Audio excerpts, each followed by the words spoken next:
phone calls, no messages. Nothing but junk mail and overdue bills to keep me company. Seems nobody wants to hire a real private dick anymore, a professional like me. A guy who does the detective work nobody else wants to do. A guy who wears hats and walks around in a black and white world. I began contemplating a more profitable line of work, like politics. We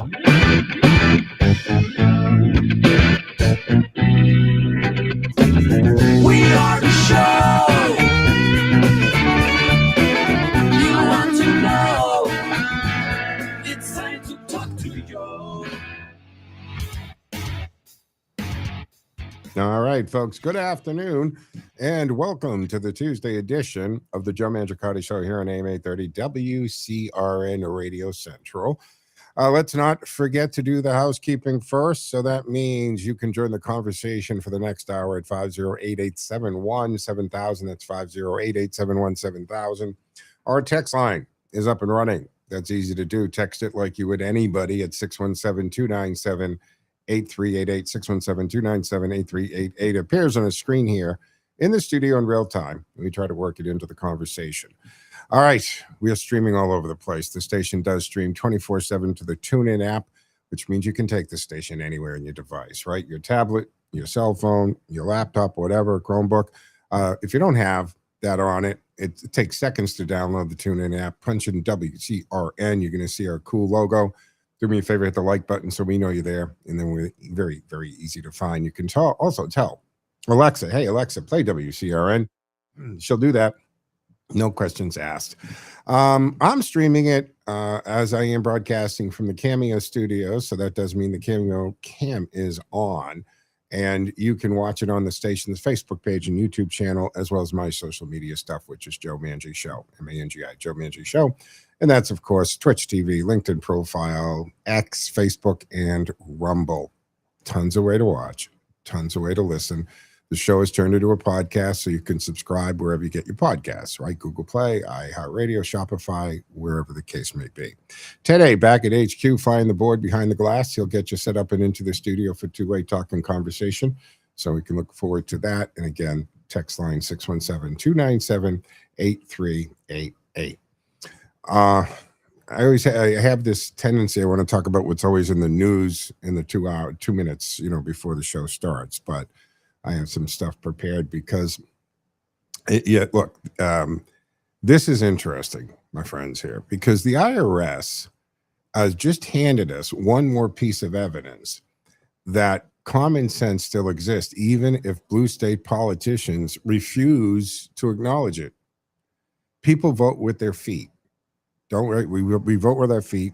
We vote with what we watch. We vote with the type of beer that we drink. Ask Bud Light about that. Oscars viewership, right, way down.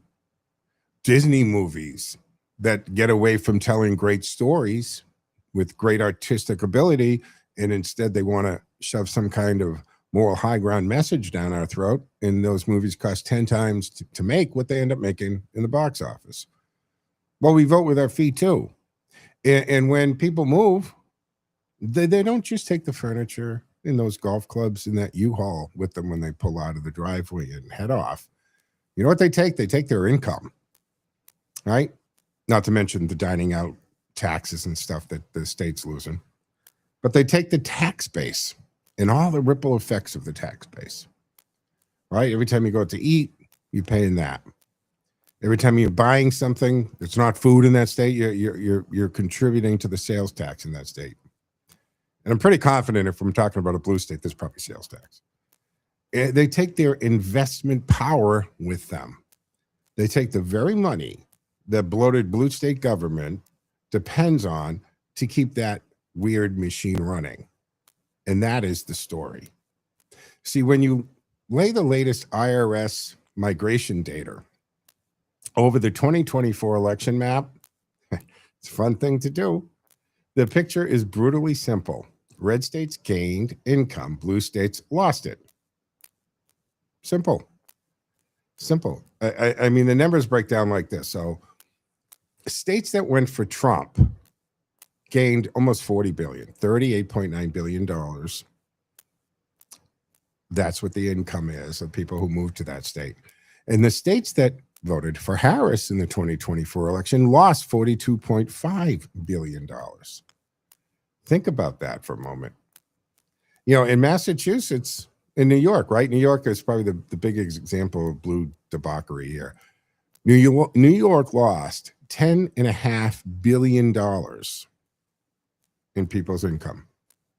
And we here in Massachusetts lost $4.1 billion. Think about that and remember that when Governor Marhealy starts talking about taxes and so forth. She helped chase out over $4 billion. That's a lot of money. In plain English, the states that leaned Republican attracted taxpayers with their money. Well, the states that leaned Democratic watched taxpayers with money just walk out the door.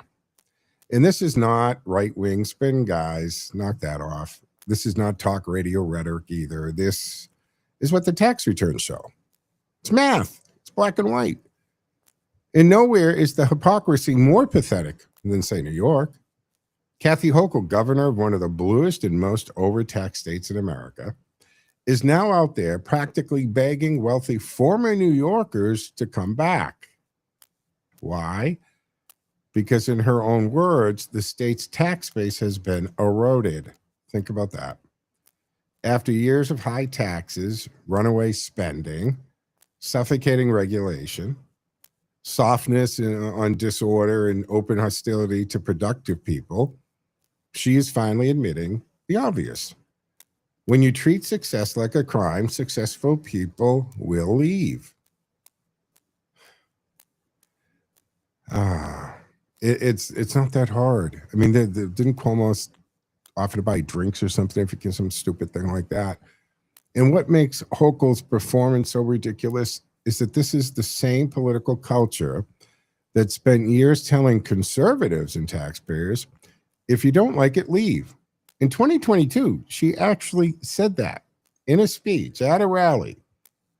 Pack up and get out of here. You don't represent New Yorkers. She literally told the wealthy people of New York to get the hell out of her state. Well, guess what, Kathy? They left. They left for Florida. They left for Texas. They left for Tennessee. They left for the Carolinas. They left for places where government is less predatory. Taxes are lower. And there's still some lingering respect for the idea that money you earn actually, belongs to you. Now, Albany is standing at the state line like a jilted ex, waving frantically as the taillights disappear south of 95. New York is not a perfect case study, right? Depending on which public summary you use from the latest data. But New York is out many billions in adjusted gross income from domestic out-migration. And over long periods, the numbers become staggering.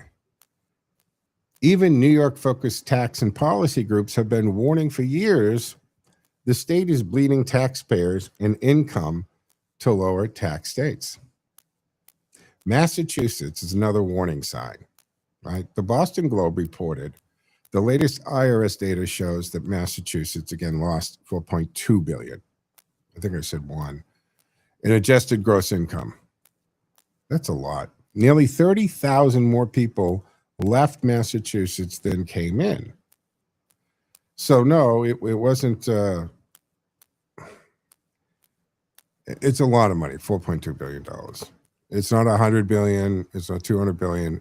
But that's still, $4.2 billion. Honestly, $4.2 billion is bad enough, especially for a state that already taxes and regulates like it thinks productive citizens are just a permanent ATM, right? A wallet with legs. And that brings us back to Hochul. What is she really saying? She's saying, hey, please come back and let us have another shot at your wallet. Not offering anything, by the way. In this plea and accusations of you're not patriotic if you don't cough money up to us, not offering anything else, just the chance to come back and be robbed. She's not saying we've seen our ways, we've got rid of no cash bail, we support the police, we're refunding them. But none of that. She's offered no changes in policies and nothing to improve the state or to reverse the state. She's not proposing any serious reform. She's not talking about shrinking government in any meaningful way. She's not talking about getting crime under control in a way that restores confidence. She's not talking about fundamentally reducing the cost structures and that drives the families and employees out in the first place. And she's not talking about ending the progressive addiction to spending other people's money on idiotic programs, patronage, networks, and bureaucratic fantasy projects. And we haven't even got onto the corruption and scams going on, right? This is the normal policies I'm talking about. Now, she's begging the people her party helped drive out to return and resume funding the same failed system. And let's be honest about the emotional blackmail here, right? That always comes with this. The message from blue state politicians is always some version of this. If you were patriotic, if you cared, if you believed in community, you would stay here and keep paying. You would keep subsidizing our madness. You would keep writing checks while we insult you, regulate you, overcharge you, and tell you that public disorder is just a price of compassion. No. Patriotism is not a duty to be robbed by incompetent politicians. Citizenship is not an obligation to finance every stupid idea cooked up in Albany, Boston, Sacramento, or Springfield. And responsibility does not mean sitting quietly while government burns through your money on programs that do not work, tolerate lawlessness, drives up energy costs, chases away employers, and then has the nerve to call you selfish if you object. The real story here is not rich people are uniquely fleeing. The real story is that people with options are making rational decisions. They are looking at the red states and seeing lower taxes, lighter regulation, stronger growth, and government that at least pretends to understand that prosperity has to be created before it can be taxed. Then they look at the blue states and see the opposite. The higher costs, weaker public order, more ideological governance, and more bureaucracy. All right, this is crazy. It's shock horror. The cash cows, they just left the barns, folks. But we have to take our first break here on the Tuesday edition of the Joe Mangiacotti Show in AM 830 WCRN. 508-871-7000 to join the conversation. 508-871-7000. Back in 2 minutes, 10 seconds. Stick with us.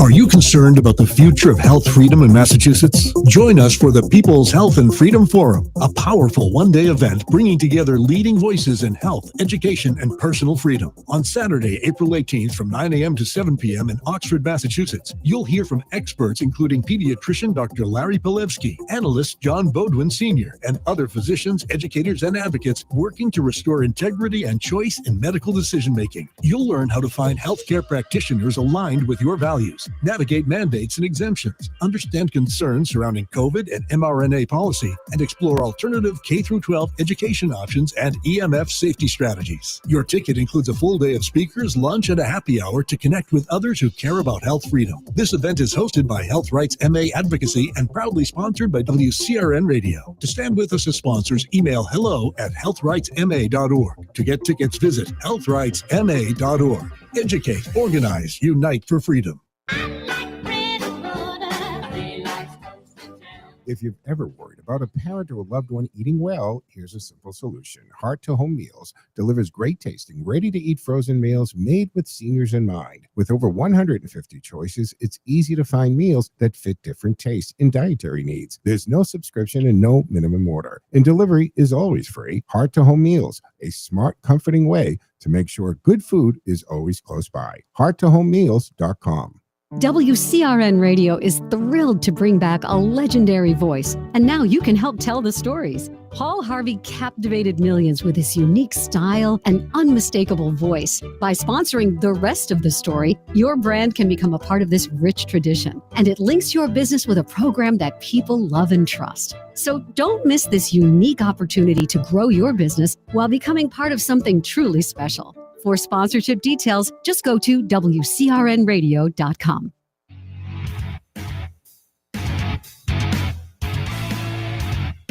All right, folks, welcome back here. Second segment, Tuesday afternoon edition of the Joe Mangiacotti Show at AM 830 WCRN. Reminding you can join the conversation at 508-871-7000, 508-871-7000. Don't forget the text line at 617-297-8388. Very easy to text, very easy to join the conversation. Ask Mark. He did it. He's waiting patiently on the phone. Hey, Mark, what say you? Well, I want to give you the latest from Magnani land, the Big Apple, New York City. Magnani, get this, he's approved for a California company that takes human corpses, it transforms them into fertilizer for your roses. Okay. Now this was on GMA America. I think it was Saturday or Sunday. So they know they got low viewership, and the phone's not going to ring off the hook. Wow. And then what are they doing when Uncle Phil? No. So they knew what they were doing in that sense. But anyways, he's approved Magnani. Basically, this company to come in from California and set up shop in New York City and start taking human cadavers and transforming them into fertilizer. Almost like soylent green. Will they call it soylent green? This guy is scary on a level that most people can't even conceive of. But this guy, he's something, this Magnani. Yeah, what was that? Was a movie, Mark, right? Where was that from? That was from, what the heck was the name of it? Soylent Green. Yeah, it was a dystopic future America where where Joe Biden had won, and America turned into, essentially a dystopic 1984 police state. Right. But I think that was the name of the movie. Wasn't they call the movie actually Soylent Green? Yes, you're right. Dystopia future. All right. That was the movie. Yeah, 73. Soylent Green. Yeah, that's why I was making the reference between Soylent Green and this stuff that this guy is out there, man. And they showed it on TV, what it looks like. It looks green.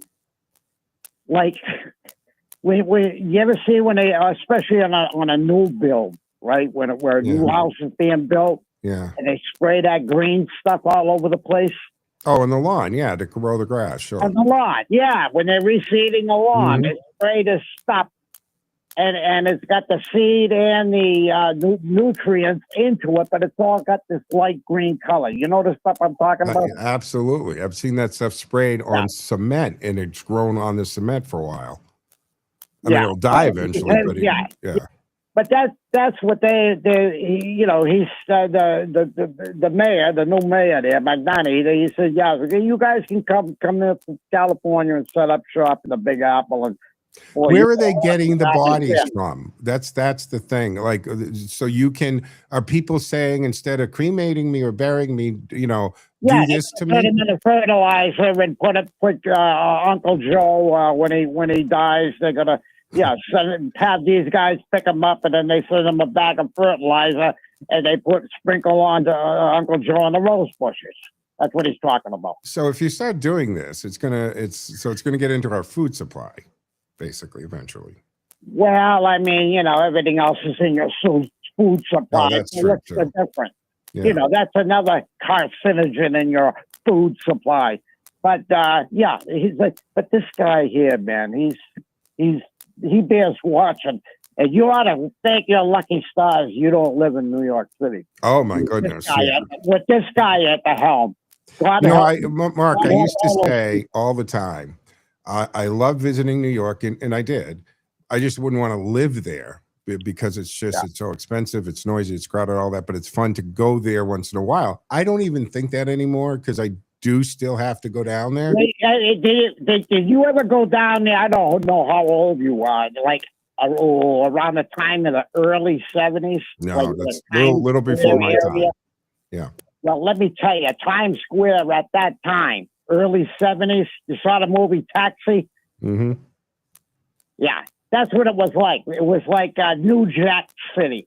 I mean, that place was completely out of control. Then the new mayor came in and he completely cleaned everything up. I forget his name. I believe it was Giuliani. Giuliani, yeah.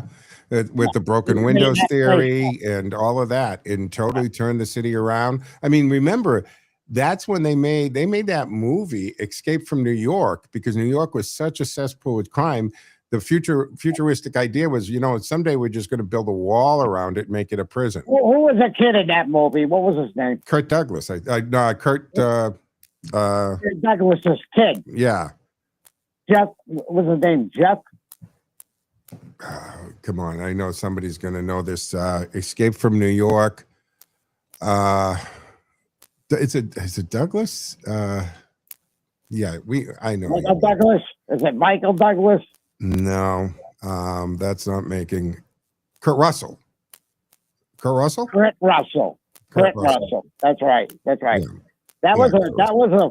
And Ernest Borgnine was in it because he was the taxi guy who wasn't a criminal. He just refused to leave New York. Remember, he drove the taxi. Yeah. That movie was prophetic in some ways, wasn't it? Yeah, sure, absolutely. And that was made. How old was that? Wasn't his name Snake Ripken or something? Snake. Something like that. His criminal name. Yeah. Good movie. Excellent movie. All right, have a good one. All right, Mark. Thank you so much. Bye-bye. Well, I didn't. I appreciate that call. Always a good call, guys. I did not see this thing that he's talking about, but then again, I don't watch Good Morning America on the weekends. Trust me. So I didn't see that segment, nor did I see any article on that. But fascinating. I think when you see those things like that, they're the first steps towards a bigger thing going on. So I think the question we always have to ask is, when you see something like that, it's being approved and it's working into the lexicon and trying to get that as a normal thing. Hey, that's acceptable. We do this. Probably something else is the game plan or the end plan there. Who knows? 508-871-7000 to join the conversation. That's 508-871-7000. Lines are open and available. I do want to get into this. I know I'm going to have to pause in the middle of it for the break, but here we go, my friends. The Iranian regime, right? Again, now it's doing really what it does kind of best. It's lying, denying, stealing, threatening, and trying to buy time. Remember that. They're always trying to buy time here. And the New York Post story yesterday lays it out kind of. Trump says there have been productive conversations with Iran. Stock market got affected. Oil got affected, right? President of the United States says, hey, there's good positive conversations. That's going to ripple through the entire world economy. We watched it in real time. And Tehran says, Tehran turns around and they say, no, we're not. No negotiations, no talks, nothing going on here. And of course, the mainstream media actually believes Tehran. They believe Iran, not Trump, naturally. That's default setting. But at the very same time, multiple reports indicate that messages and contexts are still being passed through the intermediaries like Turkey, Egypt, Pakistan. So we know there is communication going on between the United States and Iran. There's a paper trail. There's diplomats who will tell you it's happening. So what are we looking at? The same old Iranian playbook. Saying one thing in public and do another in private and keep everybody guessing while the centrifuges, they keep spinning and missiles keep flying. That didn't stop. So this is why no serious person should take the regime at its word at all. This is the regime that has spent years telling the world it is not pursuing nuclear weapons. Well, the IAEA has repeatedly found undeclared nuclear material, secret activities at undeclared sites, and a growing stockpile of uranium enriched to levels that alarm every serious non-proliferation expert on the planet. And it's not transparency. That is not peaceful intent, guys. That is deception backed by strategy. This is the regime that says its missile program is purely defensive, while firing long-range ballistic missiles at Israel and Gulf states, and even a U.S.-UK base in Diego Garcia. That's 2,500 miles away.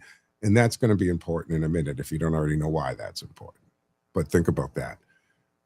They didn't claim they had long-range missiles. They said they couldn't reach 2,500 miles, and then they knocked one off to Diego Garcia. So, you know, they're doing the downplay what they have, and what they have is far more serious than they're pretending that they have.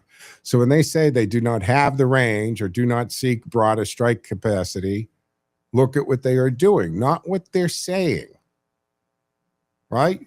That's the lesson in life for everything, right? Watch what people do, not what they say. Prove it. Don't tell me about it. I'm from Missouri. Show me, right? The actions are actually the truth here. So this is the regime that denies, obscures, and manipulates even in wartime.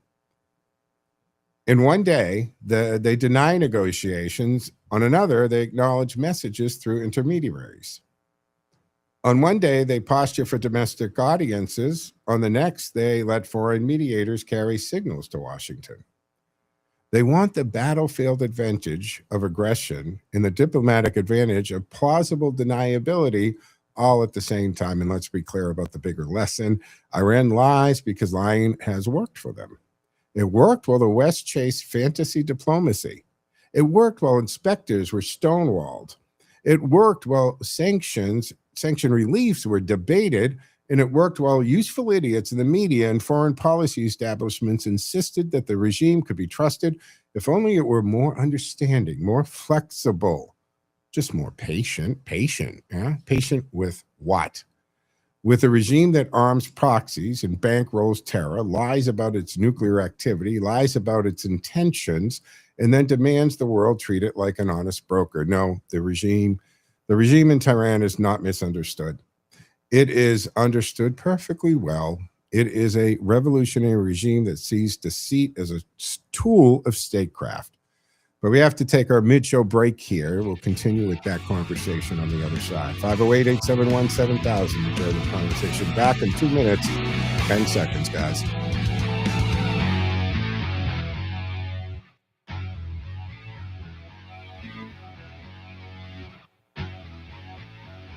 Time now for the forecast from the Boston Independence Group Weather Center. Call Jerry Doherty today at 877-772-1776. Retirement is within reach. I'm Chief Meteorologist Sherry Spear, and here's the latest Boston 25 weather on Radio 830 WCRN. Mix of sun and clouds this afternoon with highs in the mid-40s. This is a very seasonable March-like forecast. You're going to dip back into the lower 30s tonight, maybe even the upper 20s. We'll have some passing clouds, but again, the weather will stay dry, and tomorrow increasing clouds with highs in the 50s.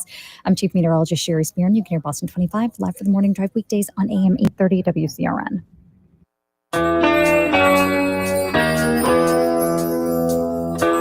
More live and local radio is next. Stay tuned to Radio Central 830 WCRN. WooSox 26 is here, and tickets for opening day and April and May are on sale now. The WooSox are ready to launch their 5th anniversary season on Friday, March 27th, and rocket to new heights. Visit WooSox.com or call 508-500-8888. Get your tickets today.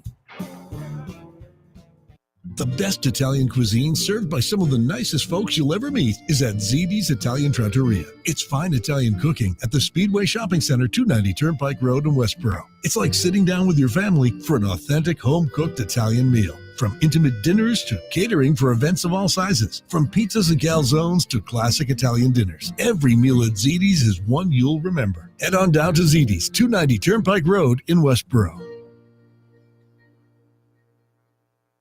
Radio Central 830 WCRN, Worcester.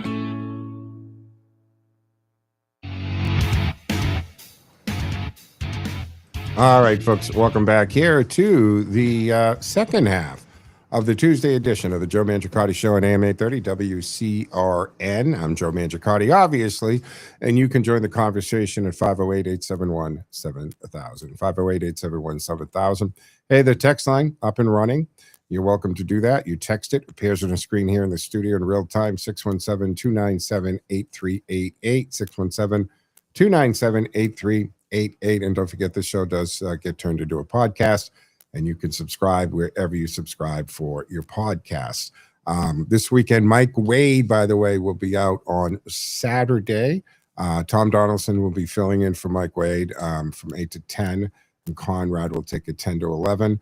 And we'll have a special guest host for the Peter Blute Show as well. Let me finish my thought on this whole Iran deception. The fact that they come out and Trump says, hey, some great conversations are going on. I'm not going to say who it is. And why did he say that?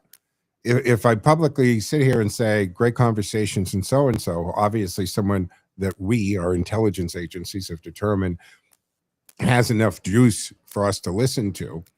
And like Trump said, I'm not going to say what it is, because they'll probably be killed instantly. That's just the fact that the media ask questions sometimes that are so ridiculous. Like, why didn't you tell everybody that you're going to do this? And that's where the whole, I wanted it to be a surprise. Who knows better about surprise than the Japan joke came from, which I thought was pretty funny. It's been 85 years, folks. Lighten up on that. Was it too soon? So when Tehran says there are no talks, maybe that is propaganda for its own hardliners. When it says nuclear program is peaceful, the inspectors tell a different story. When it says its missiles are limited to defense, the map says otherwise. So at some point, the civilized world has to stop pretending this is a normal government engaging in normal diplomacy. This is a regime that has made duplicity part of its governing doctrine. And I thank God that we have a guy in the Oval who doesn't fall for the crap and who has never done the normal diplomacy stuff. Trump approaches everything with a common sense attitude to it, a businessman that his goal is to just fix it. No matter what's on the desk, what's in front of him, he looks at it as a problem to solve the problem, opposed to the politician, and most people who are elected president have probably spent most of their life running for office, trying to keep that office, whether it's a senator, governor, congressman, the drill on that. And that is why in any deal, any pause, any negotiation, any assurance coming out of Tehran should be treated the same way you treat a cobra in the grass. Carefully, skeptically, and with your hand nowhere near it. Tehran is in tough position right now, and anything that they're coming out and saying, use some common sense applied there. 508-871-7000 to join the conversation. Let's go to the phones. Ken's waiting patiently. Hey, Ken, what say you? Hello, Joe. I got a couple comments on your first two topics. Announcement. Did you know that per capita, Massachusetts is the number one exporter of people? Yeah, that's it. Sorry about that. Special effects kicked in by accident. But that was funny. I buy that. I mean, based on what I'm looking at from these IRS data, 40,000 people out of here. It's going to affect our congressional seat eventually. You know that. Oh, duh. That was going to happen anyway. This is just going to lock it down. Yeah. Well, Rhode Island's locking it down, too. And that goes back to the whole debate about our census, Ken. If we're only counting for purposes of the Electoral College, actual citizens who legally are here, that changes the population of these states. They've been counting millions of illegals as population, and that has skewed the division of congressional seats.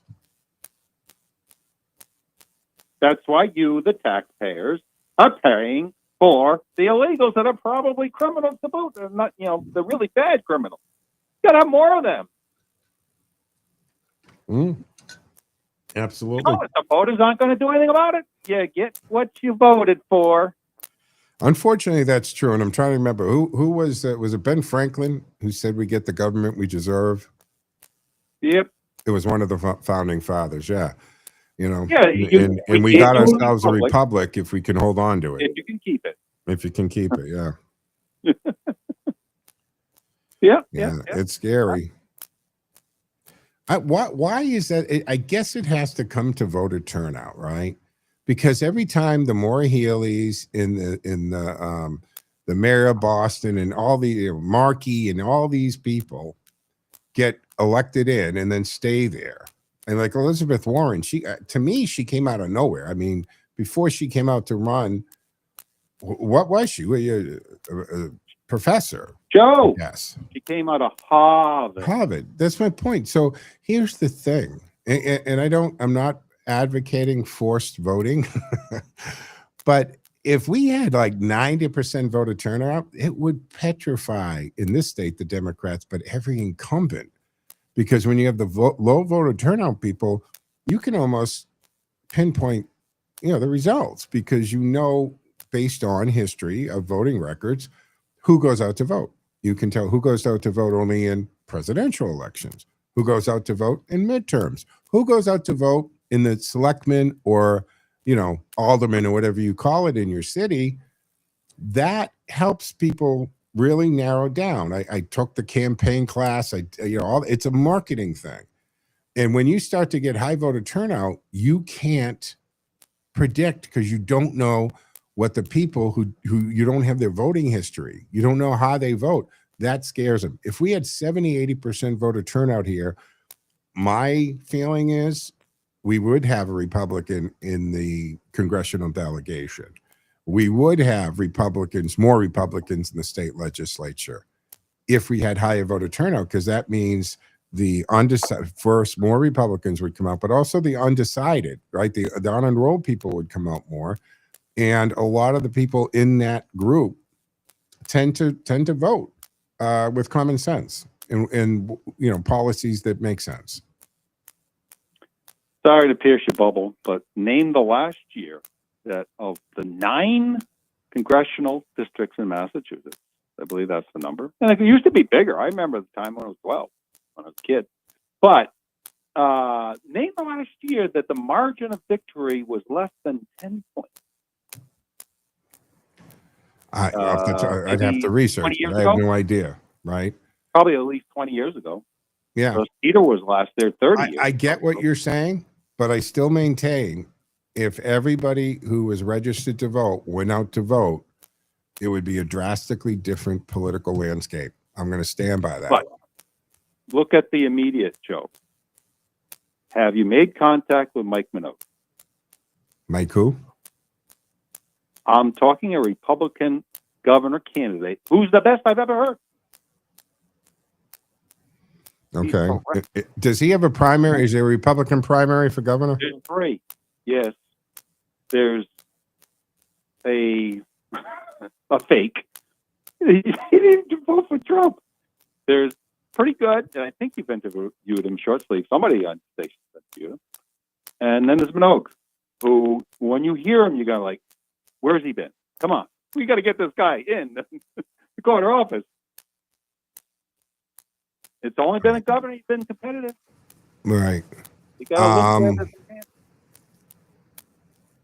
Governor's Council, state legislatures. I'm trying to look up who are our Brian Shortsleeve, right? Michael Montague, and Mike Keneally. Minogue. Minogue? Okay. Minogue. All right. Ignore the third guy. He's terrible. Which, not Brian Shortsleeve. No, Shortsleeve's good. Yeah, Shortsleeve is being scheduled for my show at some point. I already had John Deaton on, but I think he might be on again. Yeah, you don't want him. No. And we've got Mike Keneally. No, Keneally's the one that's bad. Keneally's he in Republican. He's as rhino as you get. All right. So, and again, how do you pronounce Minogue. Minogue. All right. Minogue. former CEO of He checks all the Biomed. boxes. Trust me, he checks all the boxes. Does he? Good luck finding something you don't like that he says. All right. How old of a guy is he? I have no idea. Okay. I've just listened to him on the radio. All right, we'll check him out. We'll reach out to him. We reach out, to the Democrats, by the way. But I don't know. Funny, Democrats never really want to come on this show. Why do you think that is? Because they don't have to. Yeah, because they don't. They have live in to. their own bubble, and they can stay in the bubble. Because all the biggest, richest, whatever there is in Massachusetts are lefty. So they can stay in the bubble. And they don't dare tell you anything about the other candidates. They don't need to. And that's what the media is going to do. I feel so bad for Mark. He gets up in the morning and he follows that stuff. Vomit. Oh. Wow. But all right. That's crazy. Say again? I'm going to give Mark, if he ever, and anybody can send him a YouTube video, he would go nuts watching the channel. Wait, send who a YouTube video? Mark.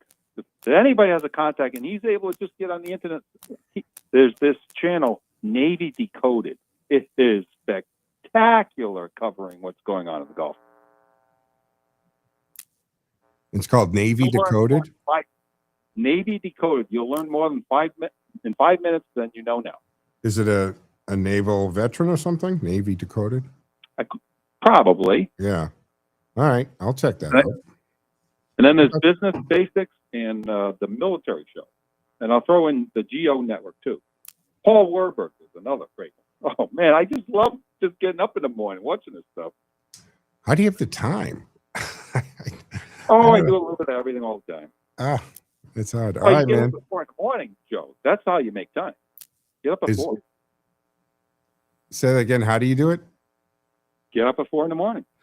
Go to bed early. I'm usually going to bed about 4 in the morning. I don't go to sleep till 3 or 4 in the morning.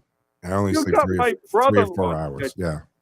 Literally, he'd stay with us for a couple months because he's working out of Seabrook, and he'd be going to bed when I was getting up. Yeah, that's me. 3, 4 in the morning, up at 7 or by 7. I only sleep 3, maybe 4 hours a night. But we're against the clock, Ken. Thank you for the call. Appreciate it. 508-871-7000. We'll go to the phones. Phil George is waiting for us on the other side of the break. Back in 2 and 10, folks.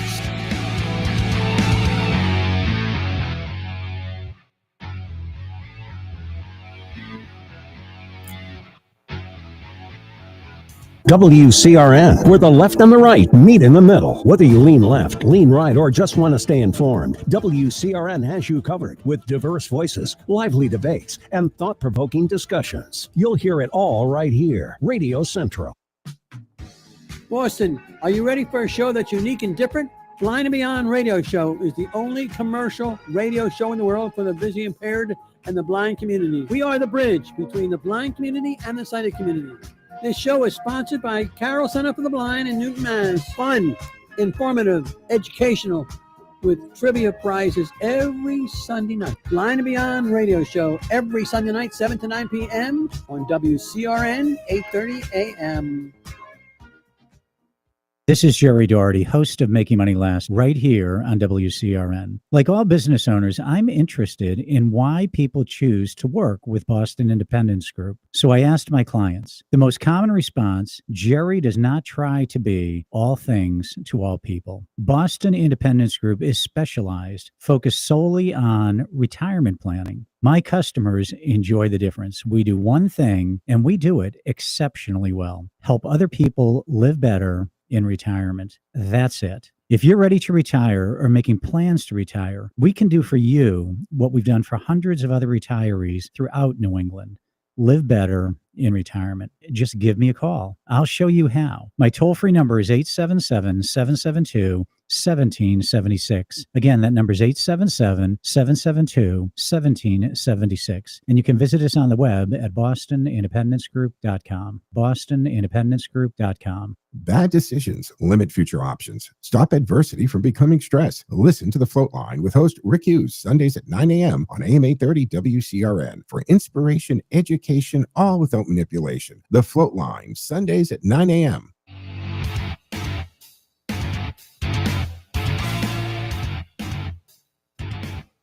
All right, folks, welcome back here for a fourth and final segment on the Tuesday edition of the Joe Mangiacotti Show on AM 830, WCRN Radio Central. You can join the conversation for the time that we have left together at 508-871-7000, 508-871-7000. Of course, you know the text line, 617-297-8388. Phil, we lost Phil, or he hung up. Phil, welcome to call back. You know the number. But I did want to get in before I had to wrap up today. Miranda Devine. She does a great job at the New York Post. I've got her book, The Laptop from Hell. Great book. She's always out there with this stuff ahead of a lot of people. And she makes a point in yesterday's article that ought to make every American stop and think. So Robert Mueller is gone. But the damage done under the banner of the Mueller investigation, that's not gone. That stain is still here, guys. That cost is still there. That precedent has been set, so it's still there. Because this was never just about one report or one press cycle or one election year even, or even a talking point. This became a years-long operation that hung over a presidency, poisoned the public square, devoured the lives of people around Donald Trump, and left the American people with one of the most corrosive political frauds in modern history. Remember what we were told, right? We were told that the walls were closing in.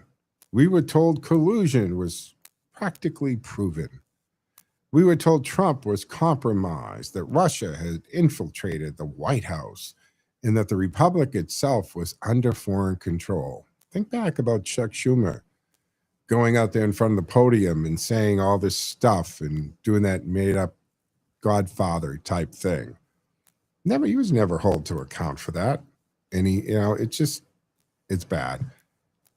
And in all of that noise, all of that leaking, all of that sanctimony, all of that media chest thumping, what did they actually establish? Not the grand conclusion scheme they sold to the country, right? Yet even without delivering the central claim in that, the operation still achieved its purpose. It crippled the first Trump presidency. It tied it down his administration. It intimidated allies. It burned through money, reputations, and years of people's lives just because they were even associated with Trump. I saw it here in media. Anybody that was pro-Trump either was or attempted to be canceled. The first Trump presidency, those attempts happened to me on a regular basis at this station. Didn't work, of course, obviously, but that is the real scandal. And now, piece by piece, we keep learning more about the atmosphere inside the world, more about the bias, more about records, more about the players who treated this not as a sober search for truth, but really as a mission. Devine points to the Michael Caputo case, and that matters because it reminds us that this wasn't some abstract Washington food fight. These were real people ground down by subpoenas and surveillance, legal bills. It was law. I mean, the legal fees, and the permanent threat of federal power bearing down on you. Think about that.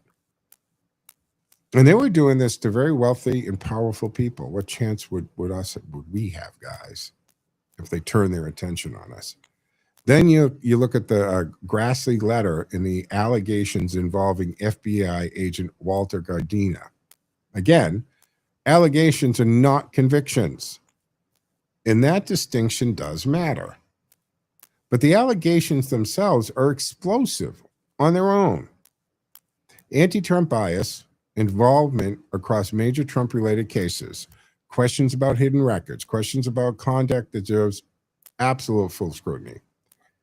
And that's the point. The public was told to trust the process.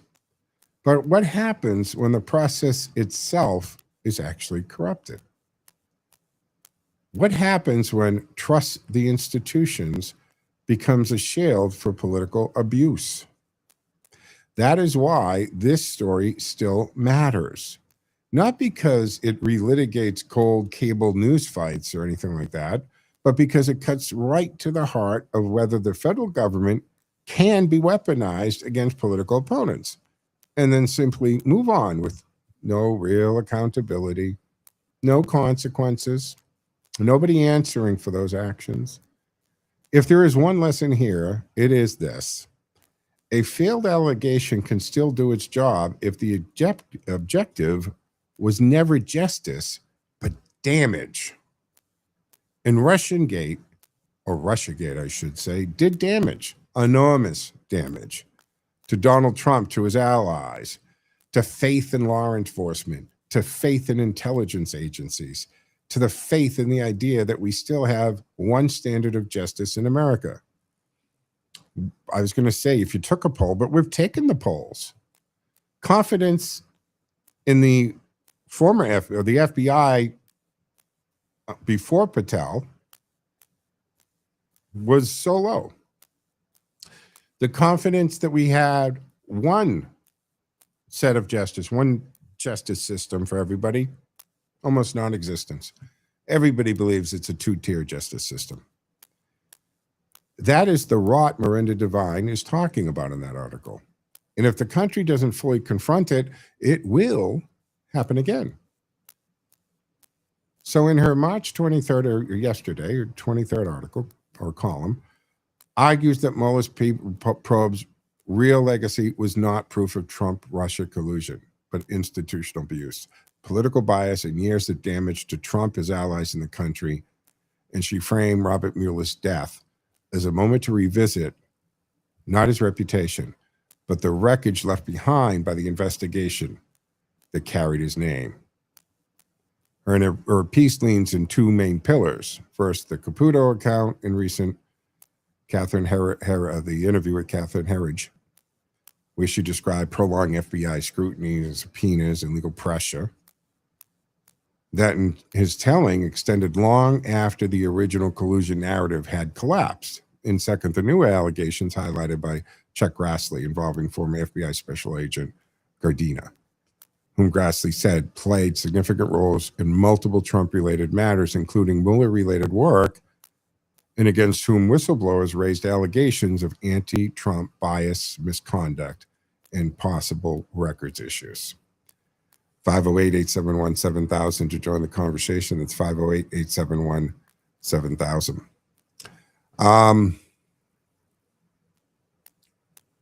So, yeah, I got enough time. We'll get into this. ICE at the airports, guys, right? Wait times at Atlanta airports, security lines dropped dramatically. CNN even reported that the wait times dropped. CNN had to actually admit this. It's always funny to see CNN have to actually tell the truth about a news story. Hartsfield-Jackson Atlanta International Airport is the world's busiest airport. Now, it used to be Chicago. And I actually didn't know this until Town Hall came out with this. So just a little trivia bit. So I guess Hartsfield-Jackson has become the busiest, or Atlanta rather, has become the busiest international airport. Well, thanks to the Democratic Party shutdown, it's been plagued by insanely long wait times and security lines. So to solve this problem, President Trump said, hey, you're going to deploy ICE.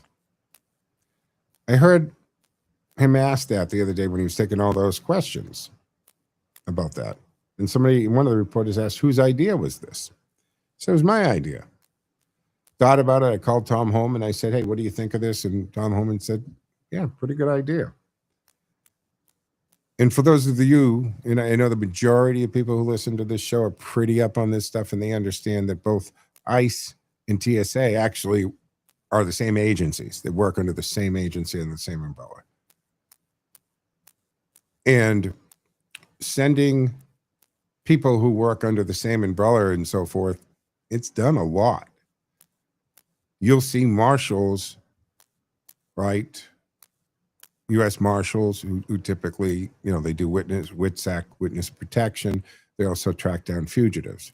you'll see them work with the FBI, ATF, and DEA. It's just all these people go through the federal law enforcement academy and training. And if you want to be a federal agent, you go through that and then you apply to the different agencies.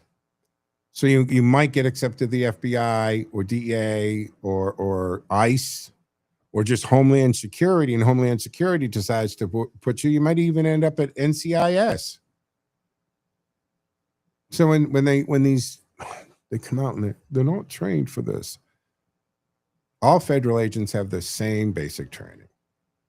So Trump deployed ICE agents to some of the nation's airports, I think 13, to assist in the overworked and understaffed and unpaid TSA agents to get travelers where they're supposed to be. In less than a day, less than 24 hours, it worked. Atlanta, where security line wait times have dropped dramatically. Dramatically. And it was a good idea. But again, anything that comes from Trump or has a Trump thumbprint on it automatically cannot be accepted, no matter how good of an idea it is. No matter how much common sense is there. No matter how obvious that solution is. It doesn't matter to them. Democrats made this mess. President Trump cleaned it up.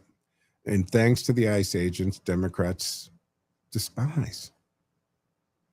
They just can't take with this. People are still going to get their early flights, or going to get there early for the flights, I should say, if they can face an hour wait in the security line.